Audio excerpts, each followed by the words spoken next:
સુરતમાં વરસાદી માહોલ છવાયો છે। વહેલી સવારથી જ વાદળછાયા વાતાવરણ વચ્ચે ઠંડક પ્રસરી ગઈ છે। ત્યારે અમુક વિસ્તારોમાં વરસાદી છાંટા પડ્યા હતા। ત્યારે સુરતમાં કમોસમી વરસાદથી ખુશનુમા વાતાવરણ શહેરીજનોએ અનુભવ્યું છે।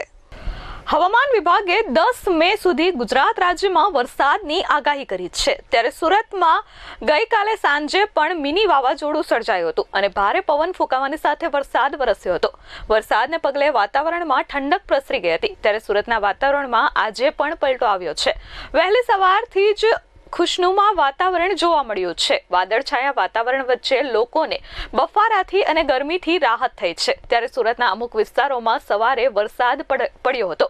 પાંડેસરા, લિંબાયત, ઉધના, ભાઠેના સહિતના વિસ્તારોમાં વરસાદ પડતા વાતાવરણમાં ઠંડક પ્રસરી હતી। ભારે પવન સાથે વરસાદ વરસતા વૃક્ષોની ડાળીઓ તૂટવાના બનાવો પણ સામે આવ્યા હતા।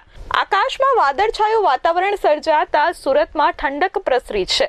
ત્યારે સુરતમાં હજુ પણ 2 દિવસ વરસાદની આગાહી હવામાન વિભાગ દ્વારા વ્યક્ત કરવામાં આવી છે।